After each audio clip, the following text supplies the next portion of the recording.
मंगलमूर्ती मोरया। श्रीमद्भागवत महापुराण की जय। श्री वेदव्यास भगवान की जय। श्री शुक भगवान की जय।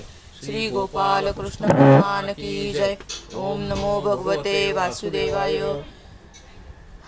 स्कंद 10वा, अध्याय 58वा। भगवान श्रीकृष्णांच्या अन्नविवाहांच्या कथा।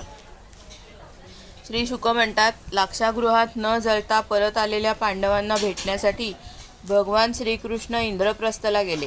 त्यांच्याबरोबर सात्यकी इत्यादी यादवही होते.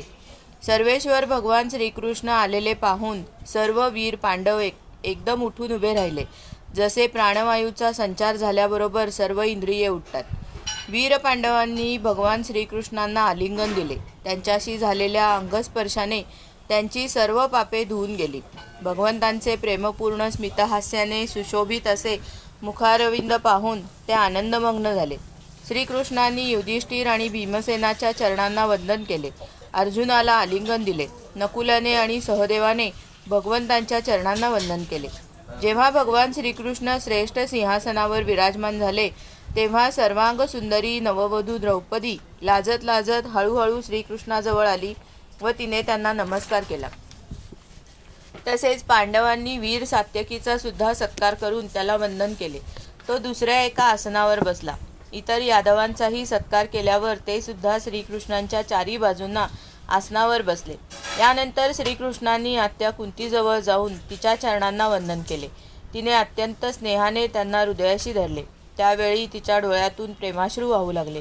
कुंतीने श्रीकृष्णांना बांधवांची खुशाली विचारली आणि भगवंतांनी सुद्धा त्याचे यथोचित उत्तर देऊन तिला तिच्या सुनेची व तिची स्वतःची खुशाली विचारली. त्यावेळी प्रेमविवल झाल्याने कुंतीचा गळा दाटून आला होता. डोळ्यातून अश्रू वाहत होते.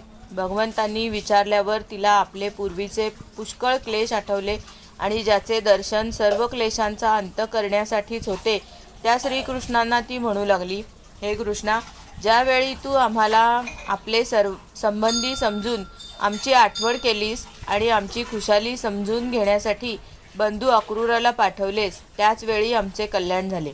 आम्हा अनाथांना तू सनात केलेस. तू संपूर्ण विश्वाचा हितैषी आणि आत्मा आहेस. तुझ्याजवळ आपपरभाव नाही. असे असूनही जे तुझे सदैव स्मरण करतात त्यांच्या हृदयात तू येऊन बसतोस आणि त्यांना होणारे क्लेश मिटवतोस. युधिष्ठिर म्हणाला, हे सर्वेश्वर श्रीकृष्णा, आम्ही कोणते पुण्य केले होते कळत नाही. योगेश्वर सुद्धा अत्यंत प्रयासाने ज्यांचे दर्शन घेतात त्या आपण आम्हा सामान्यांना अनायासे दर्शन दिले. नंतर युधिष्ठिराने भगवंतांना काही दिवस तेथेच राहण्याची प्रार्थना केली. तेव्हा भगवान श्रीकृष्ण इंद्रप्रस्थातील लोकांच्या डोळ्यांना आनंद देत पावसाळ्याचे 4 महिने तेथे सुखाने राहिले.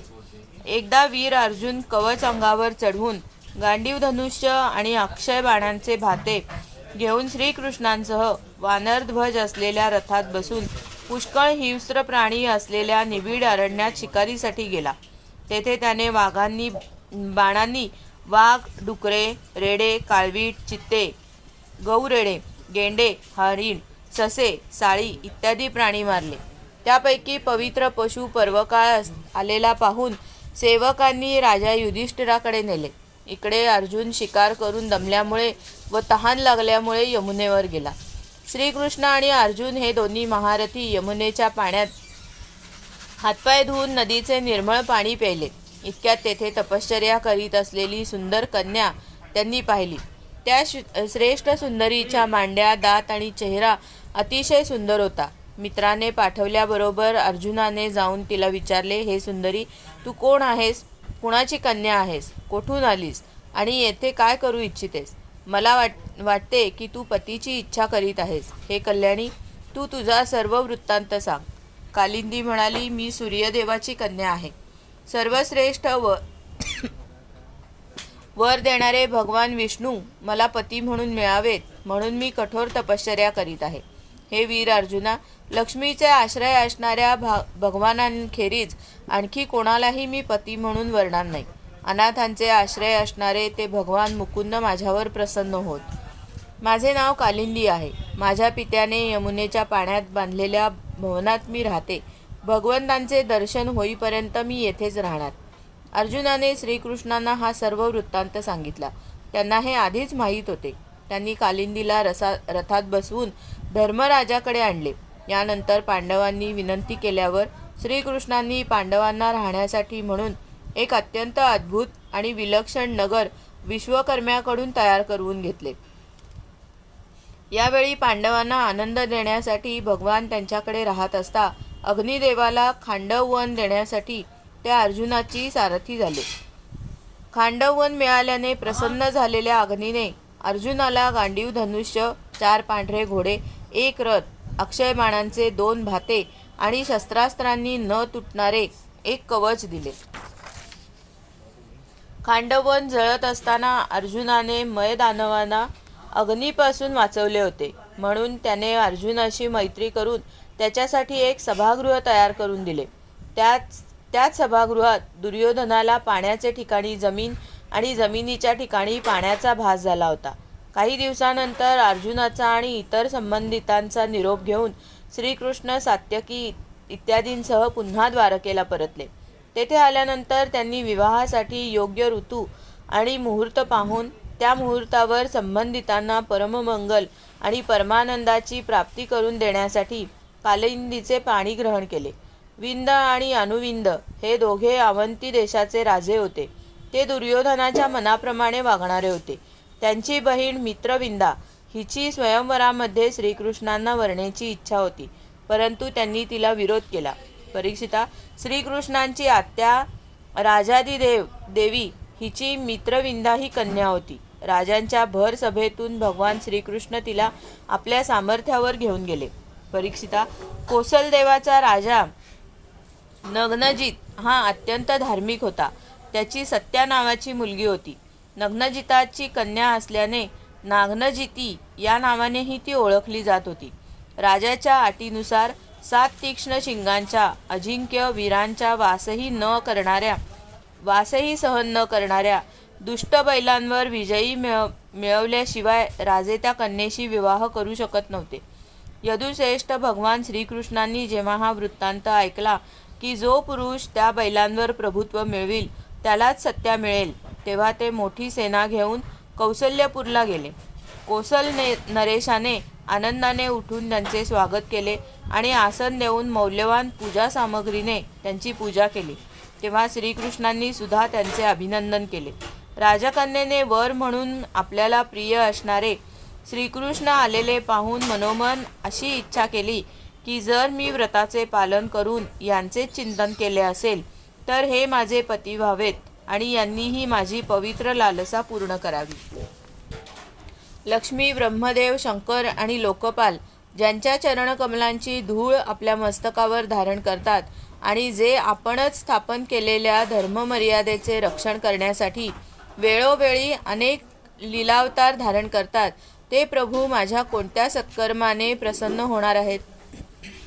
नग्नजिताने श्रीकृष्णांची विधीपूर्वक पूजा करून प्रार्थना केली की हे जगतपते नारायणा, आपण आपल्या स्वरूपभूत आनंदानेच परिपूर्ण आहात आणि मी एक तुच्छ मनुष्य आहे. मी आपली काय सेवा करू. श्रीकृष्ण म्हणतात, परीक्षिता, नग्नजिताने दिलेल्या आसनावर बसून त्यांनी केलेल्या पूजेने संतुष्ट झालेले भगवान हसत हसत मेघाप्रमाणे गंभीर वाणीने त्याला म्हणाले. श्री भगवान म्हणाले, राजन, आपल्या धर्माप्रमाणे वागणाऱ्या क्षत्रियांच्या याचनेची विद्वानांनी निंदा केली आहे. तरीसुद्धा मी आपल्याशी मैत्री संबंध प्रस्थापित करण्यासाठी आपल्या कन्येला मागणी घालतो. त्या बदल्यात काहीही शुल्क देण्याची आमच्यामध्ये प्रथा नाही. राजा म्हणाला, प्रभो, आपण सर्व गुणांचे निवासस्थान आहात. आपल्या वक्षस्थळावर लक्ष्मी नित्य वास करते. माझ्या कन्येसाठी आपणहून श्रेष्ठ असा दुसरा कोणता वर असू शकेल बरे. परंतु हे यदुश्रेष्ठा, आम्ही पूर्वीच याविषयी एक पण केला आहे. कन्येसाठी योग्य वर शोधण्याकरता पुरुषांच्या सामर्थ्याची परीक्षा घेण्यासाठीच आम्ही असे केले आहे. हे वीरश्रेष्ठा, आमचे हे 7 बैल माजलेले असून कोणालाही न आवरणारे आहेत. पुष्कळशा राजकुमारांना याने घायाळ करून त्यांचा पराभव केला आहे. हे श्रीकृष्णा, आपण जर यांना वेसण घातलेत तर हे लक्ष्मीपते, आपणच आमच्या कन्येसाठी योग्य वर ठराल. नग्नजिताचा हा पण ऐकून श्रीकृष्णांनी कंबर कसली आणि 7 रुपये घेऊन जाता जाता त्या बैलांना वेसण घातली, ज्यामुळे बैलांची मस्ती जिरली आणि त्यांचे बळ खच्ची झाले. आता भगवान श्रीकृष्ण त्यांना दोरीने बांधून मूल लाकडी बैलांना ओढते तसे त्या बैलांना ओढून आणले. राजाला अतिशय आश्चर्य वाटले. प्रसन्न होऊन त्याने श्रीकृष्णांना आपली कन्या दिली आणि सर्व शक्तिमान भगवान श्रीकृष्णांनी सुद्धा आपल्याला अनुरूप अशा सत्तेचे विधीपूर्वक पाणीग्रहण केले. आपल्या कन्येला प्रिय असे भगवान श्रीकृष्णच पती मिळाल्याचे पाहून राण्यांना अतिशय आनंद झाला आणि सगळीकडे मोठा उत्सव साजरा होऊ लागला. शंख, ढोल, नगारे वाजू लागले. सगळीकडे गाणे बजावणे सुरू झाले. ब्राह्मण आशीर्वाद देऊ लागले. सुंदर वस्त्रे, फुलांचे हार आणि दागिन्यांनी नटून थटून नगरातील स्त्री पुरुष आनंदोत्सव साजरा करू लागले. राजाने 10,000 गायी आणि सुंदर वस्त्रे परिधान करून गळ्यात सुवर्ण हार घातलेल्या 3,000 तरुण दासी वरदक्षिणा म्हणून दिल्या.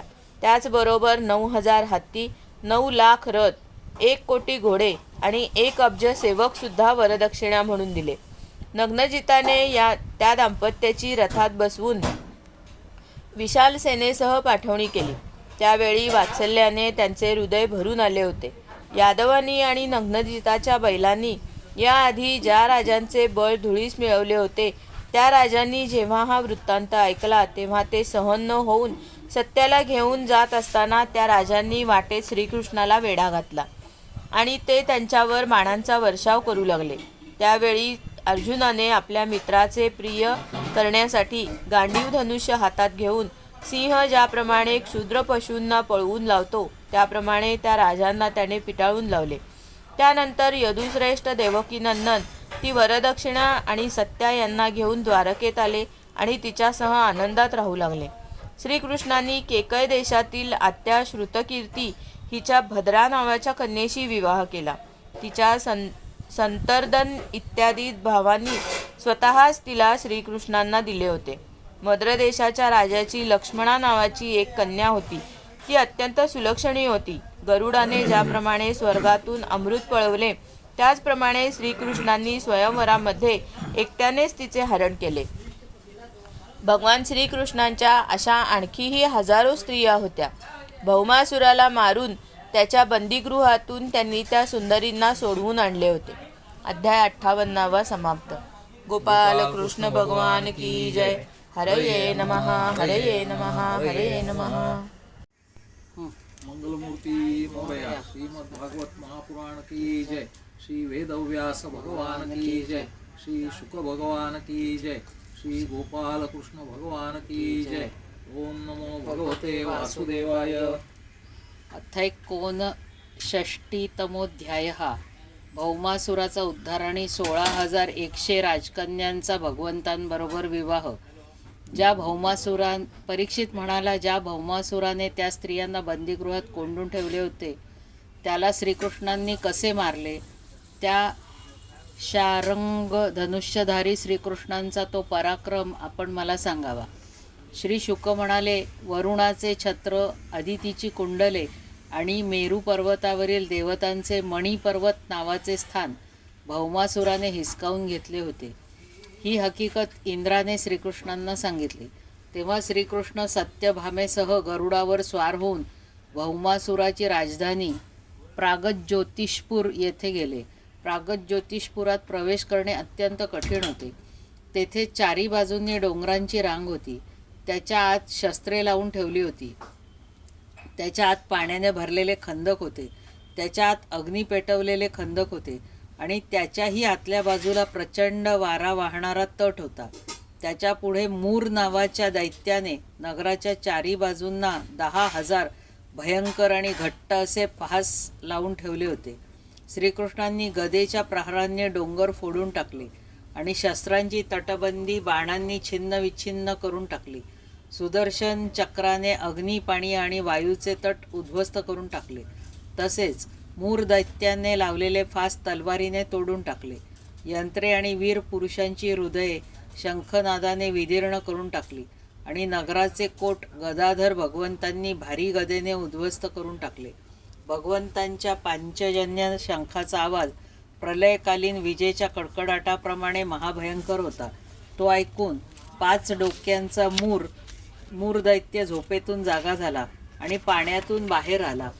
तो दैत्य प्रलयकालीन सूर्य आणि अग्नी यांच्यासारखा प्रचंड तेजस्वी होता. तो इतका भयंकर होता की त्याच्याकडे डोळे वर करून पाहणे सुद्धा कठीण होते. त्याने त्रिशूळ उचलला आणि साप गरुडावर तुटून पडतो त्याचप्रमाणे तो भगवंतांच्या अंगावर धावला. त्यावेळी असे वाटत होते की जणू आपल्या 5ही मुखांनी त्रैलोक्य गिळून टाकेल. त्याने आपला त्रिशूल प्रचंड वेगाने फिरवून गरुडावर फेकला आणि नंतर आपल्या 5ही मुखांनी तो गंभीर गर्जना करू लागला. त्याने केलेला प्रचंड आवाज पृथ्वी, आकाश, पाताळ आणि 10 दिशांना पसरून सर्व ब्रह्मांडात घुमू लागला. मूर दैत्याचा त्रिशूळ गरुडाकडे येताना पाहून त्यांनी 2 बाण त्याला मारले. त्यामुळे त्याच्या त्रिशूळाचे 3 तुकडे झाले. त्याचबरोबर मूर दैत्याच्या तोंडात सुद्धा भगवंतांनी पुष्कळसे बाण मारले. यामुळे त्या दैत्यानेही चिडून भगवंतांवर आपली गदा फेकली. परंतु श्रीकृष्णांनी आपल्या गदेच्या प्रहाराने मूर दैत्याच्या गदेचा आपल्यापर्यंत येण्यापूर्वीच चुरा करून टाकला. आता तो शस्त्रहीन झाल्यामुळे आपले हात उंचावून श्रीकृष्णांच्या अंगावर धावून आला. तेव्हा त्यांनी आपल्या चक्राने सहजपणे त्याची 5ही मस्तके छाटून टाकली. मस्तके छाटली जाताच दैत्याचे प्राणोत्क्रमण झाले आणि ज्याप्रमाणे इंद्राच्या वज्राने शिखर तोडलेला एखादा पर्वत समुद्रात कोसळतो त्याप्रमाणे तो दैत्य पाण्यात पडला. ताम्र, अंतरिक्ष, श्रवण, विभावसू, वसू, नभस्वान आणि अरुण असे मूर दैत्याचे 7 पुत्र होते. आपल्या पित्याच्या मृत्यूने ते अत्यंत शोकाकुल झाले आणि बदला घेण्यासाठी क्रोधयुक्त होऊन शस्त्रास्त्रांनी सुसज्ज झाले. पीठ नावाच्या दैत्याला आपला सेनापती बनवून भौमासुराच्या आदेशावरून त्यांनी श्रीकृष्णांवर चढाई केली. तेथे जाऊन अत्यंत क्रोधाने त्यांनी भगवान श्रीकृष्णांवर बाण, खड्ग, गदा, शक्ती, वृष्टी, त्रिशूळ इत्यादी शस्त्रांचा वर्षाव केला. भगवंतांची शक्ती अमोघ असल्यामुळे त्यांनी आपल्या बाणांनी त्यांच्या शस्त्रास्त्रांचे तिळतिळ तुकडे केले. भगवंतांनी सेनापती, पीठ इत्यादी दैत्यांची मस्तके, मांड्या, हात, पाय आणि कवचे तोडून त्यांना यमसदनाला पाठवले. जेव्हा पृथ्वीपुत्र नरकासुराने पाहिले की भगवान श्रीकृष्णांच्या चक्र आणि बाणांनी आपल्या सेनापतींचा संहार झाला आहे तेव्हा त्याचा क्रोध अनावर झाला. समुद्रातून उत्पन्न झालेल्या व मद पाझरणाऱ्या उन्मत्त हत्तींची सेना घेऊन तो नगराच्या बाहेर आला. त्याने पाहिले की सूर्याच्या वर विजेसह पावसाळ्यातील काळा मेघ शोभावा त्याप्रमाणे भगवान श्रीकृष्ण आपल्या पत्नीसह आकाशात गरुडावर बसले आहेत. भौमासुराने स्वतः भगवंतावर शतघ्नी नावाची शक्ती फेकली आणि त्याच्या सगळ्या सैनिकांनी सुद्धा एकदम त्यांच्यावर आपापली शस्त्रास्त्रे सोडली. भगवान श्रीकृष्ण चित्रविचित्र पंख असणारे तीक्ष्ण बाण नरकासुराच्या सैन्यावर सोडू लागले. त्यामुळे लगेचच भौमासुराच्या सैनिकांचे हात, मांड्या, मुंडकी आणि धडे तुटून खाली पडू लागली. हत्ती आणि घोडेसुद्धा मरून पडले. परीक्षिता, भौमासुराच्या सैनिकांनी भगवंतांवर जी शस्त्रास्त्रे चालवली होती त्यांपैकी प्रत्येक भगवंतांनी 3 तीक्ष्ण बाणांनी तोडून टाकली. त्यावेळी श्रीकृष्ण ज्या गरुडावर बसले होते तो आपल्या पंखांनी हत्तींना मारत होता. तसेच चोचीने आणि नखांनी त्याने हत्तींना घायाळ केले. तेव्हा ते घाबरून रणांगण सोडून नगरामध्येच घुसले. तेथे आता एकटा भौमासूर लढत राहिला. गरुडाच्या माराने घायाळ होऊन आपली सेना पळून जाऊ लागलेली पाहून त्याने त्याच्यावर वज्राला सुद्धा निष्प्रभ करणारी शक्ती फेकली. परंतु तिच्या माराने गरुड जरासुद्धा विचलित झाला नाही. फुलांच्या माळेच्या प्रहाराने हत्ती विचलित होऊ नये तसा. सर्व प्रयत्न निष्फळ झालेले पाहून त्याने श्रीकृष्णांना मारण्यासाठी हातात त्रिशूळ घेतला. परंतु तो त्याने फेकण्यापूर्वीच भगवंतांनी तीक्ष्ण धारेच्या चक्राने हत्तीवर बसलेल्या भौमासुराचे मस्तक उडवले. त्याचे कुंडले आणि सुंदर किरीटाने झगमगणारे मस्तक जमिनीवर पडले. ते पाहून भौमासुराचे संबंधी हाय हाय करू लागले. ऋषी वाहवा म्हणू लागले आणि देव भगवंतांवर पुष्पवृष्टी करीत स्तुती करू लागले. तेव्हा पृथ्वी भगवंतांकडे आली. तिने भगवान श्रीकृष्णांच्या गळ्यामध्ये वैजयंतीमाळ आणि वनमाळा घालून आदितीची तापलेल्या सोन्याप्रमाणे चमकणारी रत्नजडित कुंडले भगवंतांना दिली. त्याचबरोबर वरुणाचे छत्र आणि एक मौल्यवान रत्न त्यांना दिले. राजन मोठमोठ्या देवतांनी पूजन केलेल्या त्या विश्वेश्वरांना प्रणाम करून हात जोडून भक्तिभावयुक्त अंतःकरणाने पृथ्वीदेवी त्यांची स्तुती करू लागली. पृथ्वी म्हणाली, हे चक्रधारी देवदेवेश्वरा, मी आपणास नमस्कार करीत आहे. हे परमात्मन, आपण आपल्या भगवंतांच्या इच्छा पूर्ण करण्यासाठी त्यानुसारच आपले रूप प्रकट करता. आपणास मी नमस्कार करते. प्रभो, आपल्या नाभीतून कमल प्रकट झाले आहे. आपण कमळांची माळ गळ्यात घालता. आपले नेत्र कमळासारखे असूनही चरण कमलाप्रमाणे सुकुमार आहेत. आपणास मी वारंवार नमस्कार करीत आहे. आपण सर्व ऐश्वर्य, धर्म, यश, संपत्ती, ज्ञान आणि वैराग्याचे आश्रय आहात. आपण सर्वव्यापक असूनही स्वतः वसुदेव पुत्राच्या रूपाने प्रकट झाला आहात. मी आपणास नमस्कार करीत आहे. आपण सर्व कारणांचेही परमकारण आदिपुरुष आहात. आपण स्वतः पूर्ण ज्ञानस्वरूप आहात. मी आपणास नमस्कार करीत आहे. आपण स्वतः जन्मरहित असून या जगाचे जन्मदाते आहात. आपणच अत्यंत शक्तीचे आश्रय ब्रह्म आहात.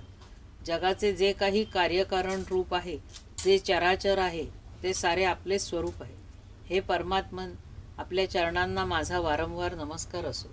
प्रभो, जेव्हा आपण जग उत्पन्न करू इच्छिता तेव्हा उत्कट रजोगुणाचा, जेव्हा प्रलय करू इच्छिता तेव्हा तमोगुणाचा आणि जेव्हा याचे पालन करू इच्छिता तेव्हा सत्वगुणाचा स्वीकार करता. परंतु या तिन्ही गुणांनी आपण झाकले जात नाही. हे जगतपते, आपण स्वतःच प्रकृती, पुरुष आणि काळ आहात. तसेच आपण या तिन्हींच्या पलीकडील आहात.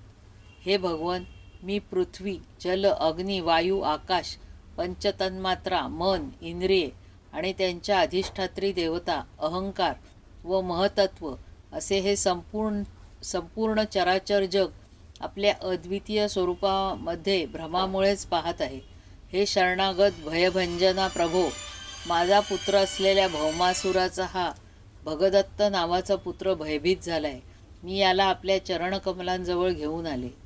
प्रभो, याचे आपण रक्षण करावे आणि जे साऱ्या जगाचे पापताप नष्ट करणारे आहे ते करकमल याच्या मस्तकावर ठेवावे. श्री शुक म्हणतात, पृथ्वीने भक्तिभावाने विनम्र होऊन जेव्हा अशा प्रकारे भगवान श्रीकृष्णांची स्तुती करून प्रार्थना केली तेव्हा त्यांनी भगदत्ताला अभयदान दिले आणि सर्व प्रकारच्या संपत्तींनी संपन्न अशा भौमासुराच्या राजवाड्यात प्रवेश केला. तेथे गेल्यावर भगवंतांनी पाहिले की भौमासुराने राजांना जिंकून त्यांच्या 16,000 राजकुमारी तेथे आणून ठेवल्या होत्या. अंतःपुरात राहिलेल्या नरश्रेष्ठ भगवान श्रीकृष्णांना जेव्हा त्या राजकुमारींनी पाहिले तेव्हा त्या अत्यंत मोहित झाल्या आणि त्यांनी आपल्या भाग्यानेच आपल्याला मिळवून दिलेला त्यांना मनोमन प्रियतम पती म्हणून वरले. त्या राजकुमारींपैकी प्रत्येकीने स्वतंत्रपणे आपल्या मनात हाच भाव बाळगला की हे श्रीकृष्णच आपले पती व्हावेत आणि विधात्याने आपली ही अभिलाषा पूर्ण करावी. अशा प्रकारे त्यांनी आपले हृदय भगवंतांना अर्पण केले. तेव्हा श्रीकृष्णांनी त्यांना सुंदर सुंदर वस्त्रे परिधान करून पालख्यांत बसवून द्वारकेला पाठवले आणि त्यांच्याबरोबर पुष्कळसे धन, रथ, घोडे तसेच अमाप संपत्तीही पाठवली. ऐरावताच्या वंशात जन्मलेले अत्यंत वेगवान 4 दातांचे शुभ्र असे 64 हत्तीसुद्धा भगवंतांनी तेथून द्वारकेला पाठवले. यानंतर भगवान श्रीकृष्ण अमरावतीतील इंद्रभवनात गेले. तेथे देवराज इंद्राने पत्नी इंद्राणीसह सत्यभामा आणि श्रीकृष्णांची पूजा केली. तेव्हा भगवंतांनी आदितीची कुंडले तिला दिली. तेथून परत येताना सत्यभामेच्या सांगण्यावरून श्रीकृष्णांनी तेथील पारिजातक उपटून गरुडावर ठेवला. तेव्हा विरोध करणाऱ्या इंद्रासह सर्व देवांना जिंकले आणि तो द्वारकेत घेऊन आले. भगवंतांनी तो सत्यभामेच्या महालाच्या बागेत लावला. त्यामुळे बागेची शोभा अतिशय वाढली. त्या वृक्षाबरोबर त्याचा सुगंध आणि मध यांचे लोभी भ्रमर स्वर्गातून द्वारकेत आले होते. जेव्हा इंद्राला आपले काम साधावयाचे होते तेव्हा त्याने आपले मस्तक लवून मुकुटाच्या टोकांनी भगवान श्रीकृष्णांच्या चरणांना स्पर्श करून त्यांच्याकडून सहाय्याची भिक्षा मागितली होती. परंतु जेव्हा काम झाले तेव्हा त्यांनी त्याच श्रीकृष्णांशी लढाई केली. खरोखर या देवांच्या मूर्खपणाचा आणि वैभवाच्या मस्तीचा धिक्कार असो. यानंतर अविनाशी भगवान श्रीकृष्णांनी एकाच मुहूर्तावर निरनिराळ्या भवनांमध्ये वेगवेगळी रूपे धारण करून एकाच वेळी त्या सर्व राजकुमारींचे शास्त्रोक्त विधीने पाणीग्रहण केले. त्या महालांमध्ये अशा दिव्य सामग्री भरलेली होती की त्याच्या बरोबरीची जगात कोठेही असणार नाही. मग अधिकाची तर गोष्टच सोडा. त्या महालांमध्ये राहून अतर्क्य लीला करणारे भगवान आत्मानंदात मग्न असूनही लक्ष्मीच्या अंशरूप अशा त्या पत्नींबरोबर जसा एखाद्या सामान्य गृहस्थाश्रमी राहतो त्याप्रमाणे राहून गृहस्थ धर्माप्रमाणे आचरण करीत रमत होते. परीक्षिता, ब्रह्मदेवादिकांनाही ज्यांना प्राप्त करून घेण्याचे उपाय माहीत नाही त्याच रमारमणांना त्या स्त्रियांनी पतीच्या रूपाने प्राप्त करून घेतले होते. आता नित्य त्यांचे प्रेम आणि आनंदाची वृद्धी होत होती. त्या प्रेमपूर्ण हास्ययुक्त कटाक्ष, नवसमागम, प्रेमालाप व प्रेमभाव वाढवणाऱ्या लज्जेने युक्त होऊन भगवंतांची सर्व भावे सेवा करीत होत्या. पत्न्यांच्या बरोबर सेवा करण्यासाठी शेकडो दासी राहत असत. तरीसुद्धा जेव्हा त्यांच्या महालात भगवान येत तेव्हा त्या स्वतः पुढे होऊन आदराने त्यांना घेऊन येत. श्रेष्ठ आसनावर बसवीत. उत्तम सामग्रींनी त्यांची पूजा करीत. चरणकमले धूत, विडा करून देत. पाय चेपून थकवा दूर करीत. पंख्याने वारा घालीत. चंदन इत्यादी लावीत. फुलांचे हार घालीत. केस विंचरीत, झोपवीत, स्नान घालीत आणि अनेक प्रकारचे पदार्थ करून भोजन घालीत. अशा रीतीने स्वतःच्या हातांनी भगवंताची सेवा करीत. अध्याय 59 समाप्त. गोपाल कृष्ण भगवान की जय. हरये नमः, हरये नमः, हरये नमः. मंगलमूर्ती मोरया. श्रीमद् भागवत महापुराण की जय. श्री वेदव्यास भगवान की जय. श्री शुक भगवान की जय. श्री गोपाल कृष्ण भगवान की जय. ओम नमो भगवते वासुदेवाय. स्कंद 10 अध्याय 60. श्रीकृष्ण रुक्मिणी संवाद. श्री शुकाचार्य म्हणतात, जगद्गुरू श्रीकृष्ण एके दिवशी रुक्मिणी देवींच्या पलंगावर आरामात बसले होते. भीष्मकानंदिनी रुक्मिणी आपल्या सख्यांसह पतीची पंख्याने वारा घालून सेवा करत होती. जे परमेश्वर सहजतया या जगाची निर्मिती, पालन आणि प्रलय करतात तेच अजन्मा प्रभू आपणच तर केलेल्या धर्ममर्यादांचे रक्षण करण्यासाठी यदुकुलात अवतीर्ण झाले आहेत. रुक्मिणी देवींचे अंतःपूर अतिशय सुंदर होते. त्यामध्ये मोत्यांच्या लड्या लावलेले छत होते. रत्नांचे दिवे झगमगत होते. जाईच्या माळा लावलेल्या होत्या. भ्रमरांचे थवे त्या फुलांवर गुंजारव करत होते. झरोक्यांच्या जाळीतून चंद्राची शुभ्र किरणे आत येत होती. राजा उपवनातील पारिजातकाचा सुगंध घेऊन बगीचात वारा वाहत होता. झरोक्यांच्या जाळ्यातून धुपाचा धूर बाहेर जात होता. अशा महालात दुधाच्या फेसासारखे शुभ्र बिछाना घातलेल्या पलंगावर मोठ्या आनंदाने विराजमान झालेल्या त्रैलोक्याच्या स्वामींची रुक्मिणी सेवा करत होती. रत्नांची दांडी असलेली चौरी सखींच्या हातातून रुक्मिणीने घेतली आणि त्याने मारा घालीत ती भगवंतांची सेवा करू लागली. तिच्या अंगठी व बांगड्या असलेल्या हातात चौरी शोभत होती. पायात रत्नजडीत पैंजणे रुंझुण करीत होती. पदराच्या आड लपलेल्या स्तनांच्या केशराच्या लालीमुळे गळ्यातील मोत्यांचा हार लालसर दिसत होता आणि कमरेवर बहुमूल्य कमरपट्टा चमकत होता. अशी ती भगवंतांच्या जवळ राहून त्यांची सेवा करत होती.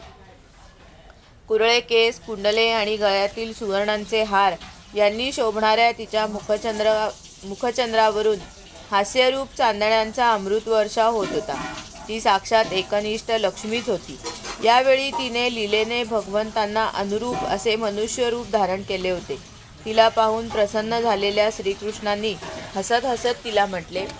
श्री भगवान म्हणाले, हे राजकुमारी, ज्यांच्याजवळ लोकपालांच्या सारखे ऐश्वर्य होते, जे मोठे प्रभावशाली आणि श्रीमंत होते, त्याचप्रमाणे सौंदर्य, औदार्य आणि ताकदीमध्येही जे असामान्य होते, असे राजे तुला इच्छित होते. तुझे वडील आणि भाऊ यांनी सुद्धा त्यांना शब्द दिला होता. जे कामोन्नत होऊन तुझे याचक बनले होते, त्या शिशुपाल इत्यादींना सोडून तुझ्या तोडीच्या नसलेल्या मला तू का वरलेस? हे सुंदरी, जरासंध इत्यादी राजांच्या भीतीने आम्ही समुद्रात वस्ती केली आहे. बलवानांशी आम्ही वैर धरले आहे आणि जवळजवळ राजसिंहासनही आम्हाला मिळण्यासारखे नाही. हे सुंदरी, आमचा वर्ग कोणता हे सुद्धा माहीत नाही. लौकिक व्यवहार सोडून वागणारे आम्ही, तसेच स्त्रियांना खुशही न करणाऱ्या पुरुषांना वरणाऱ्या स्त्रियांना बहुधा दुःखच भोगावे लागते. हे सुंदरी, आम्ही जसे जवळ काही न बाळगणारे आणि जे जवळ काही बाळगत नाहीत अशाच लोकांवर आम्ही प्रेम करतो. यामुळेच धनवान लोक बहुधा आमच्या वाऱ्यालाही राहत नाहीत. ज्यांच्या धन, कुळ, ऐश्वर्य, सौंदर्य आणि प्रताप या गोष्टी सारख्या असतात त्यांचेच परस्पर विवाह आणि मैत्री होतात, श्रेष्ठ कनिष्ठांचे नव्हे. हे विदर्भ राजकुमारी, दूरदर्शीपणा नसल्यामुळे तू या गोष्टीचा विचार केला नाहीस आणि भिक्षुकाकडून माझी खोटी प्रशंसा ऐकून माझ्यासारख्या गुणहीनाला तू वरलेस.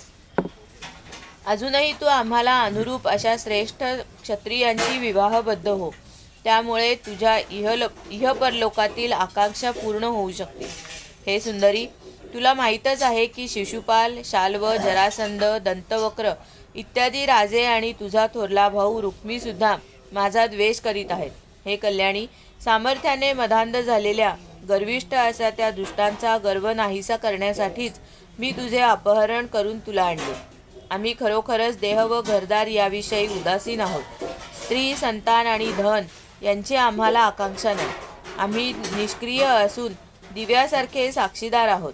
आम्ही आमच्या आत्म्याच्या साक्षात्कारानेच पूर्ण काम आहोत. श्री शुक म्हणतात, श्रीकृष्ण आपल्यापासून कधीच दूर जात नसल्या कारणाने रुक्मिणीला आपणच यांना सर्वाधिक प्रिय आहे असा झालेला गर्व नाहीसा करण्यासाठीच भगवंत एवढे बोलले आणि भगवंत गप्प राहिले. आपले प्रियतम त्रिलोकेश्वर भगवंतांचे पूर्वी कधीच न ऐकलेले हे अप्रिय बोल जेव्हा रुक्मिणीने ऐकले तेव्हा ती भ्याली. तिचे हृदय धडधडू लागले. चिंतेच्या अथांग सागरात ती गटांगळ्या खाऊ लागली. अखेर ती रडू लागली. नखाच्या लालिम्यामुळे सुंदर दिसणाऱ्या पायांच्या नखाने ती जमीन उकरू लागली. डोळ्यातील काजळाने काळे झालेले अश्रू केशराने रंगलेली वक्षस्थळे धुवू लागले. ती मान खाली घालून उभी राहिली होती. अत्यंत दुःखाने तिच्या तोंडून शब्द फुटेना. आत्यंतिक व्यथा, भय आणि शोकामुळे तिची विचारशक्ती लोप पावली. वियोगाच्या शंकेने ती इतकी दुबळी झाली की तिच्या मनगटातील बांगड्या उघळू लागल्या. हातातील चवरी गळून पडली. बुद्धी व्याकुळ झाल्याने तिला एकाएकी घेरी येऊ लागली आणि वाऱ्याने केळ उन्मळून पळावी त्याप्रमाणे केस विस्कटून ती जमिनीवर कोसळली. भगवान श्रीकृष्णांच्या लक्षात आले की विनोदाचे मर्म लक्षात न आलेल्या रुक्मिणीची माझ्यावरील अत्यंत प्रेमामुळे अशी अवस्था झाली आहे. स्वभावतःच दयाळू असणाऱ्या श्रीकृष्णाचे मन तिच्याबद्दलच्या करुणेने भरून आले. 4 हात धारण केलेले भगवान चटकन पलंगावरून खाली उतरले आणि रुक्मिणींना त्यांनी उठवले. तिचे मोकळे झालेले केस सावरले आणि आपल्या कमलकराने तिचे तोंड कुरवाळले. हे राजा, भगवंतांनी तिच्या डोळ्यातील अश्रू आणि दुःखाश्रूंनी भिजलेले स्तन पुसून आपल्याबद्दल अनन्य प्रेमभाव असणाऱ्या तिला बाहूंनी आलिंगन दिले. समजूत घालण्यात कुशल असणाऱ्या भक्तवत्सल प्रभूंनी रुक्मिणी विनोदाने गोंधळून जाऊन बेचैन झालेली पाहून तिची अशी थट्टा करायला नको होती असे वाटून त्यांनी तिची समजूत घातली. श्रीकृष्ण म्हणाले, हे विदर्भ नंदिनी, माझे बोलणे तू मनावर घेऊ नकोस. तू माझ्याशीच एकनिष्ठ आहेस हे मला माहीत आहे. हे प्रिये, तू काय म्हणतेस ते ऐकण्यासाठीच मी तुझी थट्टा केली होती.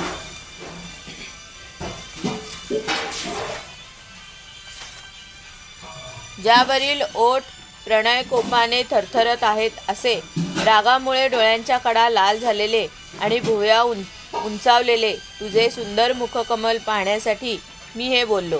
हे घाबरट प्रिये, गृहस्थांनी आपल्या प्रिय पत्नीबरोबर हास्यविनोद करीत काही घटका आनंदात घालवणे हाच त्यांचा मोठा विरंगुळा होय. श्री शुक म्हणतात, राजन, श्रीकृष्णांनी अशा प्रकारे समजवले तेव्हा त्यांचे ते चेष्टेचे बोलणे होते हे लक्षात येऊन आपले प्रियतम आपल्याला सोडून देतील ही तिची भीती दूर झाली. परीक्षिता, सलज्ज हास्य आणि प्रेमपूर्ण मधुर कटाक्षाने श्रीकृष्णांच्या मुखाकडे पाहत ती त्या पुरुषोत्तमांना म्हणाली. रुक्मिणी म्हणाली, हे कमलनयना, ऐश्वर्य इत्यादी सर्व गुणांनी युक्त अशा अनंत भगवंतांना अनुरूप अशी मी नाही. हे आपले म्हणणे बरोबर आहे. आपल्या अखंड महिम्यात राहणारे व ब्रह्मदेवादिकांचे अधिपत्य आपण कोठे आणि केवळ अज्ञानी लोकच जिची सेवा करतात अशी मी गुणमय प्रकृती कुठे. हे त्रिविक्रमा, आपण राजे लोकांच्या भीतीने समुद्रात येऊन लपला आहात हे आपले म्हणणेही बरोबर आहे. परंतु हे राजे म्हणजे 3 गुण आपण जणू त्यांच्याच भीतीने अंतःकरण रूप समुद्रामध्ये चैतन्य घन अनुभूती स्वरूप आत्म्याच्या रूपामध्ये विराजमान असता. आपले राजांशी वैर आहे हेही खरेच, पण ते राजे म्हणजे ही क्षुद्र इंद्रिये यांच्याशी आपले वैर आहेच. आणि हे प्रभो, आपणास राजसिंहासन नाही हेही योग्यच आहे, कारण आपल्या भक्तांनी सुद्धा राजपद म्हणजे अज्ञान अंधकार समजून त्याचा त्याग केला आहे. तर मग आपण त्यांचा स्वीकार कसा कराल? आपण म्हणता की आपला मार्ग स्पष्ट नाही आणि लौकिकातील पुरुषांप्रमाणे आपण मागत सुद्धा नाही. हेही खरेच, कारण जे मुनी आपल्या पादपद्मांचा मकरंद रस सेवन करतात त्यांचा मार्गसुद्धा अस्पष्ट असतो आणि विषयांमध्ये गुरफटलेल्या नरपुरुषांना त्यांची कल्पनाही करता येत नाही. आणि हे अनंता, आपल्याला अनुसरणाऱ्या आपल्या भक्तांच्या क्रियाही जर अलौकिक असतात तर मग सर्व शक्ती आणि ऐश्वर्याचे आश्रय असणाऱ्या आपल्या क्रिया अलौकिक असतील यात काय आश्चर्य. आपण स्वतःला निष्कंचन म्हणवता तेही बरोबर आहे, कारण आपल्याखेरीज दुसरी कोणतीच वस्तू या विश्वात नाही, म्हणून आपल्याला निष्किंचन म्हणायचे. शिवाय ज्या ब्रह्मदेव इत्यादी देवांचे पूजा सर्व लोक करतात तेच देव आपली पूजा करतात. सर्व लोक पूज्य अशा त्यांना आपण प्रिय आहात आणि ते आपल्याला प्रिय आहेत. धनाढ्य लोक आपल्याला भजत नाहीत हे आपले म्हणणेही योग्यच आहे. जे लोक धनाच्या अभिमानाने आंधळे होऊन इंद्रियांना तृप्त करण्याच्या मागेच लागलेले असतात ते आपले भजन करत नाहीत हे खरेच, कारण आपणच मृत्यूरूप आहात हे ते जाणत नाही. आपणच चतुर्विध पुरुषार्थ आणि त्यांचे आनंदरूप फलस्वरूप आहात. अशा आपल्याला प्राप्त करण्यासाठी विचारवंत सर्वस्वाचा त्याग करतात. भगवन त्याच विवेकी पुरुषांचा सेव्य सेवक संबंध असणे उचित आहे. जे लोक स्त्री पुरुष संबंधाने प्राप्त होणाऱ्या सुखदुःखाला वश होतात त्यांच्याशी आपला संबंध कसा योग्य ठरेल. भिक्षा मागून उदरनिर्वाह करणाऱ्यांनी आपली प्रशंसा केली नाही, तर क्षमाशील संन्यासी महात्म्यांनी आपला महिमा वर्णिला आहे. मी अदूरदर्शीपणाने नव्हे तर समजून उमजून आपल्याला वरले आहे, कारण आपण साऱ्या जगताचे आत्मा आहात आणि आपल्या प्रेमीजनांना आपण आत्मादानही करीत असता. मी जाणून बुजून त्या ब्रह्मदेव, देवराज, इंद्र इत्यादींचा त्याग केला, कारण आपल्या भुवयांच्या इशाऱ्यावर उत्पन्न होणाऱ्या काळाच्या वेगाने त्यांच्या आशा आकांक्षांवर पाणी पडते. मग इतरांची काय कथा. हे गदाग्रजा, आपण राजांच्या भीतीने समुद्रात निवास करू लागलात हे आपले म्हणणे तर्कसंगत वाटत नाही, कारण आपण केवळ आपल्या शारंगधर धनुष्याच्या टणत्काराने माझ्या विवाहासाठी आलेल्या सर्व राजांना पळवून लावून मला पळवून आणलेत. जसा सिंह आपल्या आरोळीने वनातील पशूंना पिटाळून लावून आपला भाग घेऊन येतो. हे कमलनयना, जे माझ्या मागे लागतात त्यांना साधारणपणे कष्टच भोगावे लागतात असे आपण कसे म्हणता. प्राचीन काळी अंग, पृथू, भरत, ययाती, गय इत्यादी राजराजेश्वर आपापले एकछत्री साम्राज्य सोडून ज्या आपल्याला प्राप्त करून घेण्याच्या इच्छेने तपश्चर्या करण्यासाठी वनामध्ये गेले होते त्यांना आपले अनुयायी होण्यासाठी काही कष्ट झाले का. आपण म्हणता की मी एखाद्या राजकुमाराला वरावे, पण भगवन, सर्व गुणांचे आश्रयस्थान असणाऱ्या संतांनी स्तविलेल्या, लोकांना पापतापापासून मुक्त करणाऱ्या, लक्ष्मीचे निवासस्थान असणाऱ्या आपल्या चरणकमलांचा सुगंध एकदा घेतल्यावर आपला स्वार्थ परमार्थ जाणणारी कोणती मनुष्य स्त्री ते सोडून नेहमी मोठ्या भयानी ग्रासलेल्यांचा स्वीकार करील. हे प्रभो, इहपरलोकातील सर्व आशा पूर्ण करणाऱ्या तसेच सर्वांचे आत्मा असणाऱ्या व मला अनुरूप असाच जगदीश्वरांना मी वरले आहे. मला माझ्या कर्मानुसार वेगवेगळ्या योनीत भटकावे लागले तरी नेहमी आपले भजन करणाऱ्यांच्या मिथ्या संसारभ्रम नाहीसा करणाऱ्या व त्यांना आपले स्वरूपसुद्धा देऊन टाकणाऱ्या अशा आपल्या चरणांनाच मी शरण असावे. हे अच्युता, हे शत्रुनाशना, घरामध्ये स्त्रियांची गाढवाप्रमाणे ओझी वाहणारे, बैलांप्रमाणे कामाला जुंपलेले, कुत्र्याप्रमाणे तिरस्कार सहन करणारे, बोक्यांप्रमाणे हिंसक दासाप्रमाणे सेवा करणारे आपण सांगितलेले शिशुपाल इत्यादी राजे आहेत. ज्यांच्या कानांवर शंकर, ब्रह्मदेव इत्यादी देवेश्वरांच्या सभेत गायन केल्या जाणाऱ्या आपल्या कथा आल्या नसतील तिलाच ते राजे लखलाभ होत. वरून कातडे, दाढी-मिशा, रोम, नखे आणि केसांनी झाकलेले व आत मांस, हाडे, रक्त, किडे, मलमूत्र, कफ, पित्त आणि वायू यांनी भरलेले, म्हणूनच जिवंत असून प्रेतासारख्या असणाऱ्या या शरीराला, जिला आपल्या चरणाविंदाच्या मकरंदाचा सुगंध पुंगावयास मिळाला नाही, अशीच मूर्ख स्त्री आपला प्रिय पती समजून भजते. हे कमलनयना, आपण आत्माराम असल्याने माझ्याकडे आपली दृष्टी जात नसली तरी आपल्या चरणकमलांवर माझे दृढ प्रेम असावे. जेव्हा आपण या जगाच्या अभिवृद्धीसाठी उत्कृष्ट रजोगुणाचा स्वीकार करून माझ्याकडे पाहता, तो सुद्धा आपला मोठा अनुग्रहच आहे असे मी मानते. हे मधुसूदना, एखाद्या अनुरूप वराला माळ घाल असे आपण म्हणालात. तुमचे ते म्हणणे मला खोटे वाटत नाही, कारण कधी कधी एखाद्या पुरुषाने जिंकल्यानंतर सुद्धा काशीराजाची कन्या अंबा हिच्याप्रमाणे एखादीचे दुसऱ्या पुरुषावर प्रेम असू शकते. उलटा स्त्रीचे मन तर विवाह झाल्यानंतरही नवनवीन पुरुषाकडे ओढ घेते. बुद्धिमान पुरुषाने अशा स्त्रीला आपल्याजवळ ठेवू नये.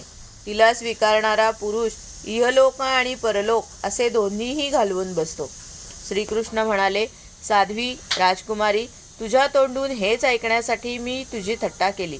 तू माझ्या म्हणण्याचा जो जो अर्थ लावलास तो अक्षरशः खरा आहे. हे सुंदरी, तू माझी अनन्य भक्त आहेस. तू माझ्याकडून ज्याची इच्छा धरशील त्या तुझ्या इच्छा नेहमीच पूर्ण होतील. शिवाय माझ्या संबंधीच्या कामना सांसारिक बंधनात टाकणाऱ्या नसतात. हे पुण्यशीले, मी तुझे पतिप्रेम आणि पातिव्रत्य चांगल्या तऱ्हेने पारखले, कारण मी अनेक प्रकारे तुला विचलित करण्याचा प्रयत्न केला असतानाही तुझी बुद्धी माझ्यापासून दूर गेली नाही.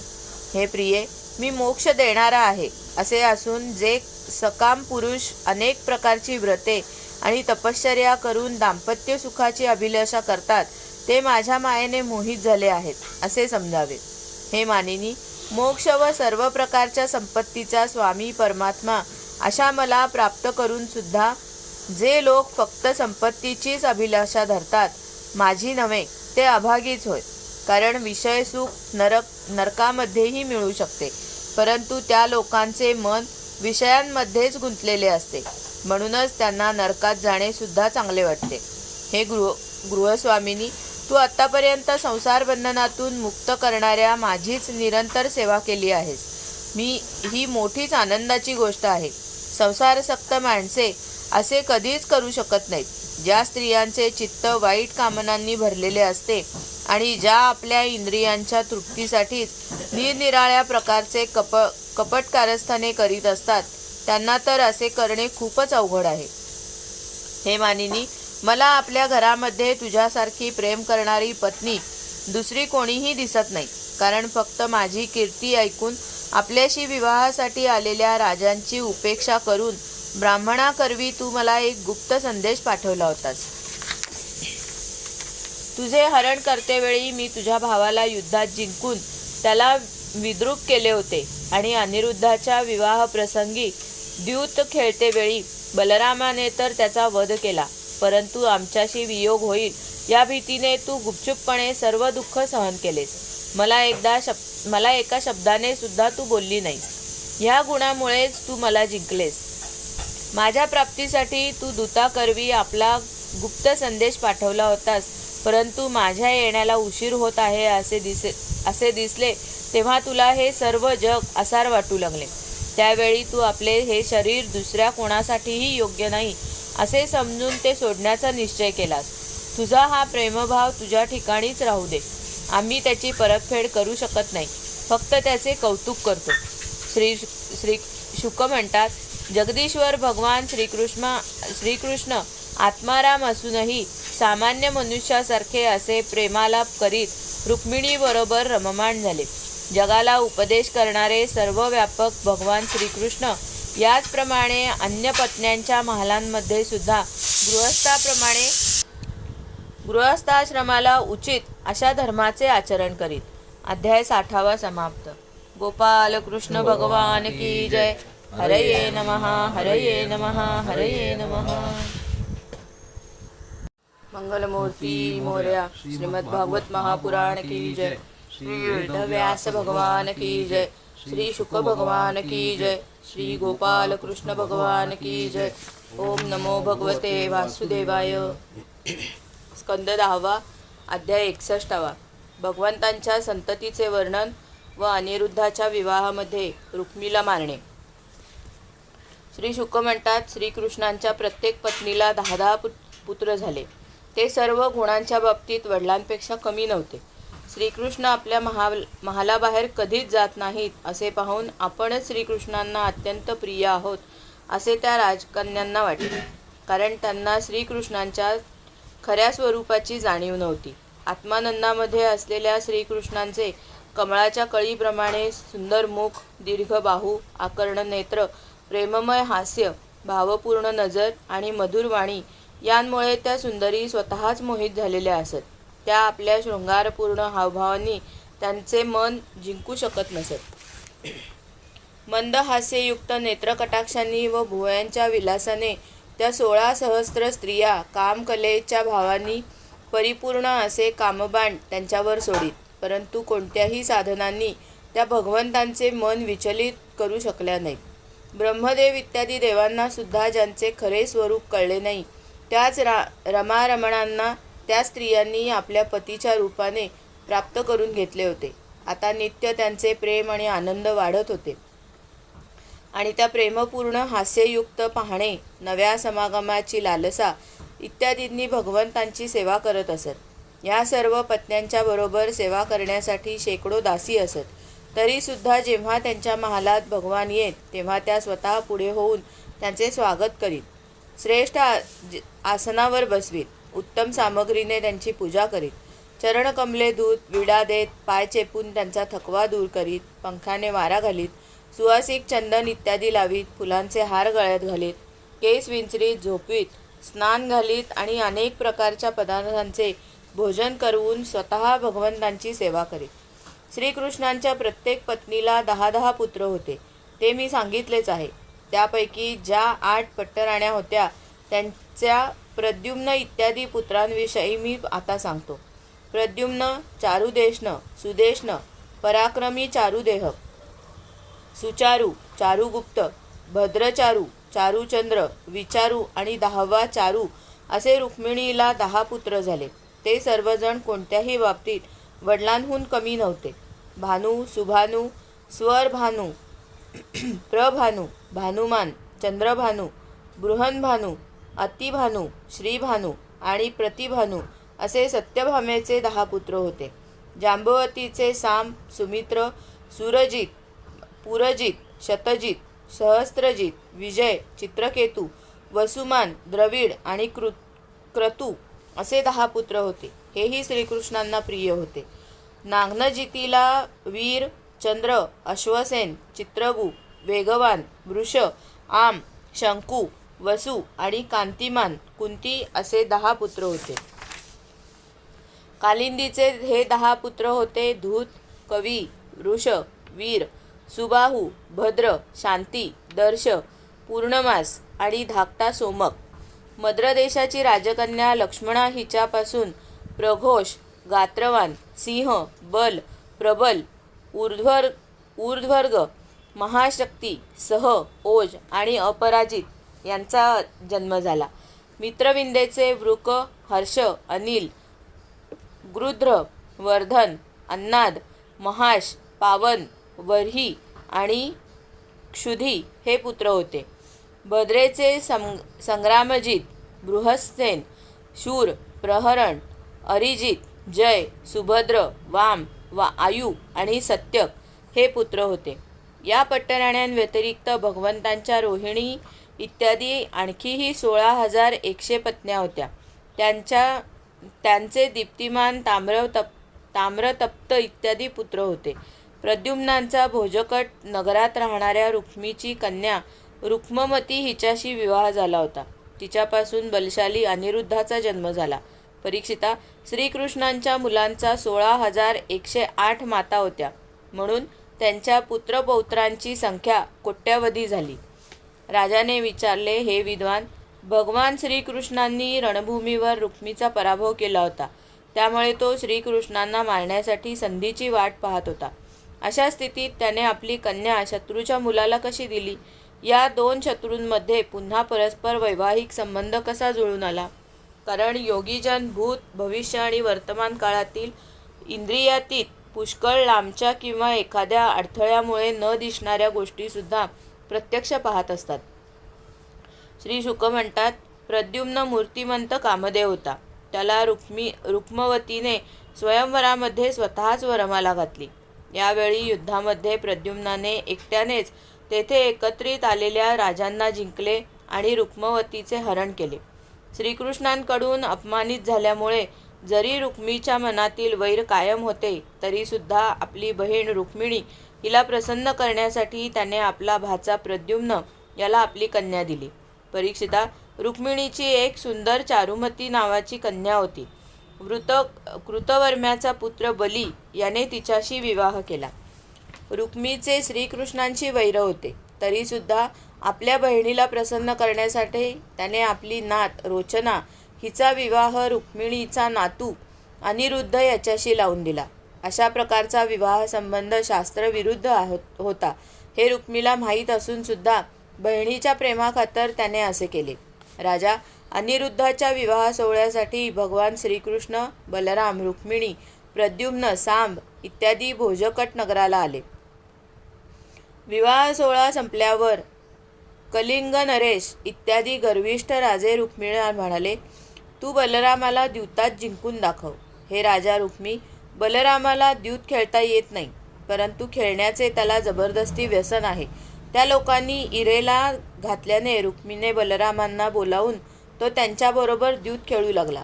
बलरामांनी अगोदर 100, नंतर 1000 व त्यानंतर 10,000 मोहरांचा डाव लावला. ते सर्व रुक्मीने जिंकले. तेव्हा कलिंग राजा दात विचकावून खदखदा हसून बलरामांची खिल्ली उडवू लागला. बलरामांना ते सहन झाले नाही. यानंतर रुक्मीने 1,00,000 मोहरांचा पण लावला. तो बलरामांनी जिंकला, परंतु रुक्मी लबाडीने म्हणू लागला की मी जिंकलो. यावर बलराम पौर्णिमेच्या दिवशी समुद्र खवळावा तसा रागाने खवळला. त्याचे डोळे स्वभावताच लाल होते. क्रोधामुळे ते आणखीनच लाल झाले. आता त्यांनी 10 कोटी मोहरांचा पण लावला. यावेळी सुद्धा द्यूताच्या नियमानुसार बलरामाचाच जय झाला, परंतु रुक्मीने कपटाने म्हटले, मी जिंकलो. या विषयातील तज्ज्ञ याचा निर्णय करू देत. त्यावेळी आकाशवाणी झाली की नियमानुसार बलरामांनीच हा डाव जिंकला आहे. रुक्मी खोटे बोलतो. यावेळी रुक्मीचा मृत्यू जवळ आला होता, त्यामुळे त्याच्या साक्षीदार दुष्ट राजांनी त्याला अडवले. तेव्हा त्याने आकाशवाणीकडे लक्ष न देता बलरामांची खिल्ली उडवत म्हटले, तुम्ही वनात भटकणारे गवळी, द्यूतातले तर तुम्हाला काय कळणार?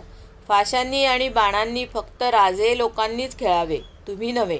रुक्मीने असा अपमान केल्यामुळे आणि राजे लोकांनी चेष्टा केल्यामुळे बलरामांनी क्रोधाने एका लोखंडी काटे लावलेल्या सोट्याने त्या विवाह मंगल सभेतच रुक्मीला ठार मारले.